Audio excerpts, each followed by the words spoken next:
Afternoon, ladies and gentlemen. Welcome to the Queen's Film Theatre and the gala premiere of Hear My Voice.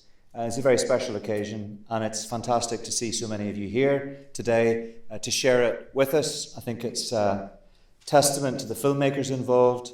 It's testament to the subject matter, and perhaps very significantly, it's also testament to the popularity of Colin Davidson and his work. It's remarkable work. I think everybody in this room would agree with that, and its appeal is clearly international. This film is inspired by Colin's exhibition from a couple of years ago, Silent Testimony, which has been restaged at the Ulster Museum at the moment to coincide with the 20th anniversary of the Good Friday Agreement, which of course we marked yesterday.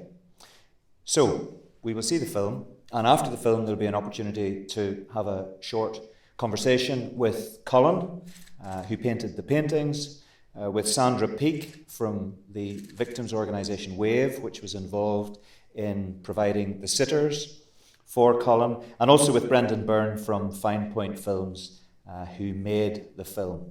So they will talk about their experiences, about how the film happened, and there'll be an opportunity for you to ask some questions if you want to do that. That'll be 20 minutes at the end, but it's just interesting to hear from them, hear their perspectives, and if there's something you want to talk to them about or want them to address, they'll be very happy to do that with you. So we'll do that at the end of the film. But before we get underway, I would like to introduce someone whose voice has been heard a lot in Northern Ireland over the past couple of days, and rightly so. He was praised yesterday by a galaxy of well-known political figures at the special commemorative event at Queen's University. I'm sure many of you, if you weren't there, will have seen coverage of that on radio and television and in the newspapers today. He will think that I am stalking him. We had a fairly lengthy interview together yesterday. Here we are again today, and he doesn't know, but I'm about to go to the same event that he's going to in about an hour's time afterwards. But anyway, as he knows very well, and he doesn't need me to tell him, Northern Ireland is a very small place. So it's a particular privilege for all of us, but in particular I think the people behind the film and the people who feature in Colin's paintings, to be able to say a very warm welcome to Senator George Mitchell to formally introduce the screening tonight. Senator Mitchell, you're very welcome.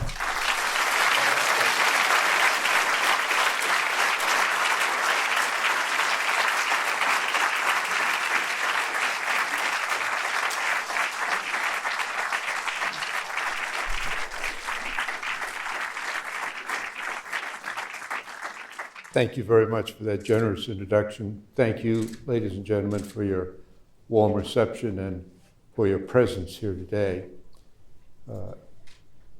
My experience in Northern Ireland changed my life.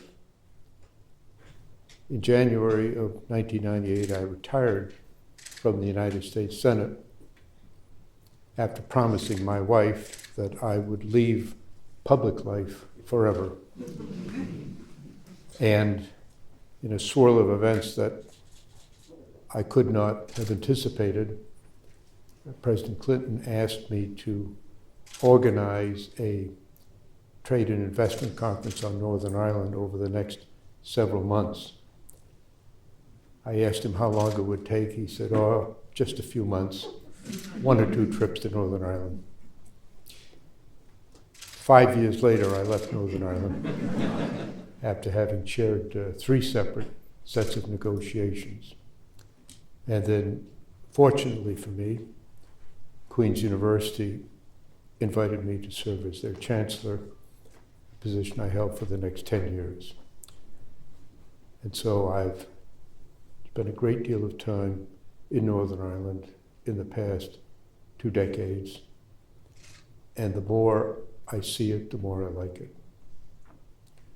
It has been for me a wonderful experience, filled with highs and lows. I must say during negotiations it was almost all lows, but it ended the right way. I know I can never be one of you, but I've been greatly moved to share some of your joys and some of your sorrows. There are times in life when words not only seem inadequate, but are inadequate to convey one's true feelings and the depths of one's emotions. It's been said many times, a picture is worth 1,000 words. In this case, a portrait is worth an inestimable number of words. When I saw the portraits done by Colin, I felt as though I had known the people portrayed for all of my life. And as I studied them, I became especially fascinated and held by the images of their eyes. And I then expressed the phrase, which I think is used in the film, that it has often been said that the eyes are windows to our souls, but here they are the messengers of our sorrows. To those who've lost a loved one, there are no words, there are no portraits that can fully capture and convey what they've been through. The best we can do in our almost feeble way is to let them know that we share their loss, that we understand their pain, even though we really cannot do so fully. And so, to those brave people who are portrayed in this film and in these portraits by Colin, and to the many thousands of others they represent, this is a small measure, a small step, but a tangible one of conveying to you what we feel and how we hope very much and pray that what you have gone through, few or none will ever have to again endure. I congratulate Brendan and Colin and all of those who were involved in the preparation of this short, powerful, and very moving documentary. Thank you all for coming. Thank you all for having me. My best wishes to all concerned. Thank you very much.